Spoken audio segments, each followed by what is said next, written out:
তো Bangladesh judicial service কমিশনের viva পরীক্ষায় কি ধরনের প্রশ্ন করা হয় বা কীরকম থাকে ভাইবা বোধ, প্রশ্ন কেমন করা হয়, এটা নিয়ে যারা আমরা সহকারী জজ হতে চাই তাদের মানে কিউরিওসিটি অনেকটা বেশি কাজ করে, কারণ এটাই তো আলটিমেট রেজাল্ট বা আলটিমেট গোল বা আমরা যেটাকে বলি যে আলটিমেট এক্সাম আর কি, যেটাকে বলি যে এই ভাইবার মাধ্যমে কিন্তু অনেকের ভাগ্য নির্ধারিত হয়। রিটেন তো আছেই, বাট এই ভিতরের খবরটা আমরা অনেকে জানি না, কিন্তু আমি চেষ্টা করতেছি যে 50 জনের তথ্য সংগ্রহ করে আপনাদের সাথে শেয়ার করা, যারা আপনারা সহকারী জজের ভাইবা পরীক্ষা পরবর্তী সময়ে দিবেন।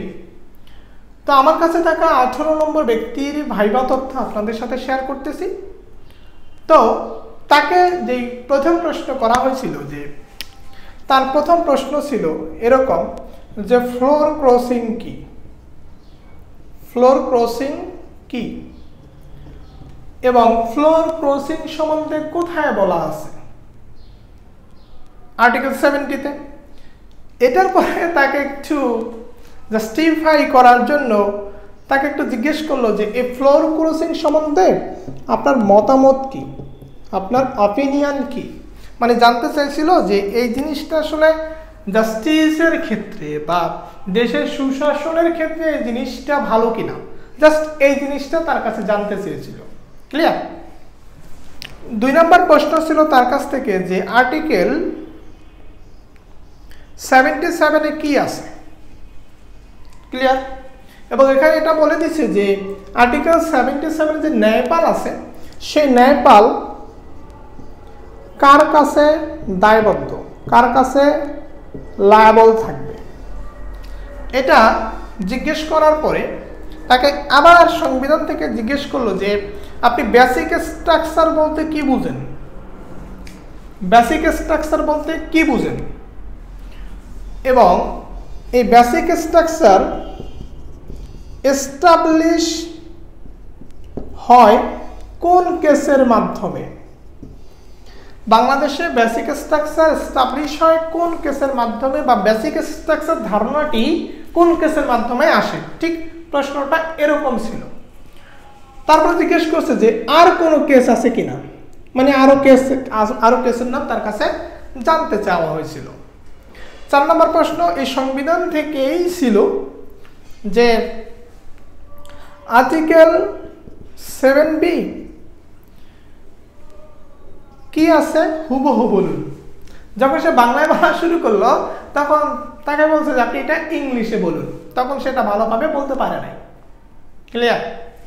এটা থেকে যখন ইংলিশে না, তো আরেকজন ভাইবা বোর্ডের আরেকজন স্যার তাকে জিজ্ঞেস করলো যে আমাদের যেই আত্মসমর্পণ দলিল আছে, যে সারেন্ডার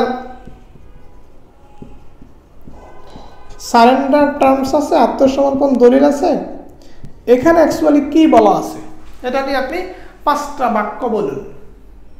ক্লিয়ার? এবং ইংলিশে বলুন, মানে এখানেও তাকে ইংলিশে বলতে বলছে, এখানেও তাকে ইংলিশে বলতে বলছে। তার জন্য 5 নম্বর প্রশ্ন, মানে তার বেশিরভাগ প্রশ্ন ছিল হচ্ছে সংবিধান থেকে। তার জন্য পরবর্তী প্রশ্ন যেটা ছিল যে বাংলাদেশে অ্যাক্ট হয় কিভাবে, অ্যাক্ট হয় কিভাবে এবং সংবিধানের কোথায় বলা আছে, কোন আর্টিকেলে বলা আছে। এবার 6 নম্বর প্রশ্ন ছিল সিআরপিসি থেকে। সিআরপিসি থেকে বলছে যে এই যে মানুষ যে মানে ফ্যাক্ট আকারে বলছে যে একটা মানুষ যে অ্যান্টিসিপেটরি বেল চায়, আগাম জামিন চায়, আসলে আগাম জামিন কথাটা সিআরপিসির কোথাও বলা আছে কিনা। তখন সে বলছে না, নাই। বলছে তাহলে ঠিক আছে, তো এই অ্যান্টিসিপেটরি বেল বা আগাম জামিন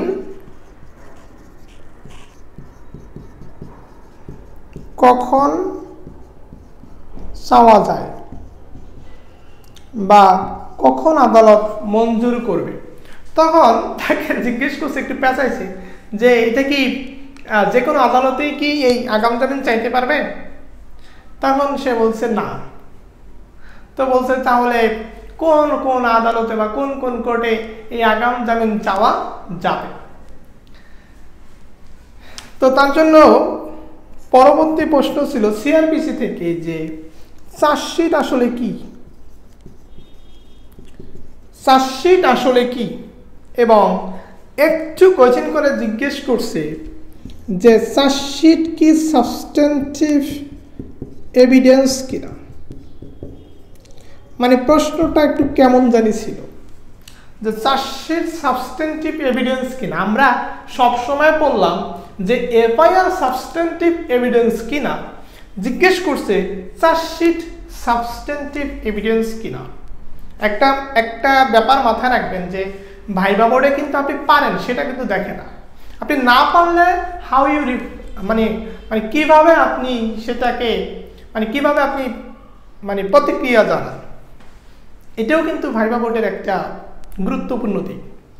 তো চার্জশিট কি সাবস্টেন্টিভ এভিডেন্স কিনা এটা জানতে চাইল, এটার সাথে মিল করে জিজ্ঞেস করছে তাহলে এফআইআর সাবস্টেন্টিভ এভিডেন্স কিনা। তারপর বলছে যে এফআইআর যেহেতু সাবস্টেন্টিভ এভিডেন্স না, তাহলে এফআইআর কাজটা কি, একটু তাকে প্রশ্নটাকে বড় করলো। ক্লিয়ার? এখন বললো যে এই এফআইআর যে হয় এটা সিআরপিসির কোথায় বলা আছে। তারপরে জিজ্ঞেস করছে যে জিআর কেস আর হচ্ছে নন জিআর কেস, এই দুইটা জিনিস একটু বুঝিয়ে বলুন। হচ্ছে মেকানালাইসিস আবার জিআর আর নন জিআর কেস, ঠিক এরকম ছিল প্রশ্নটা। তো সে মোটামুটিভাবে বলছে। তো এ হচ্ছে মোটামুটি 18 নম্বর ব্যক্তিকে প্রশ্ন করছে বাংলাদেশ জুডিশিয়াল সার্ভিস কমিশনের ভাইবা পরীক্ষায়। আমি কালেকশন করে আপনাদের সাথে শেয়ার করলাম। আর আমার কথা হচ্ছে একটাই, যে একটা মানুষ যখন ফেসবুকে একটা স্ট্যাটাস দেয় তখন হচ্ছে সে যদি লাইক কমেন্টস না পায়, হ্যাঁ, বা যদি বেশি শেয়ার না হয়, তার কিন্তু এটা করতে ভালো লাগে না। ঠিক আমিও একইভাবে বলবো যে আমি যেহেতু শুরু করেছি বাংলাদেশে প্রথম, তো আপনারা একটু আমার সাথে থাকুন, সাবস্ক্রাইব করুন, শেয়ার করুন, সবাইকে জানান, অন্তত একটু এনকারেজমেন্ট দেন। আমি আমার নিজের উৎসাহটা চেয়ে নিতেছি, কারণ আসলে উৎসাহ না পেলে কাজ করা যায় না, এটা বাস্তব। তো ভালো থাকুন, দেখা হবে 19 নম্বর ব্যক্তির ভাইবা অভিজ্ঞতা নিয়ে।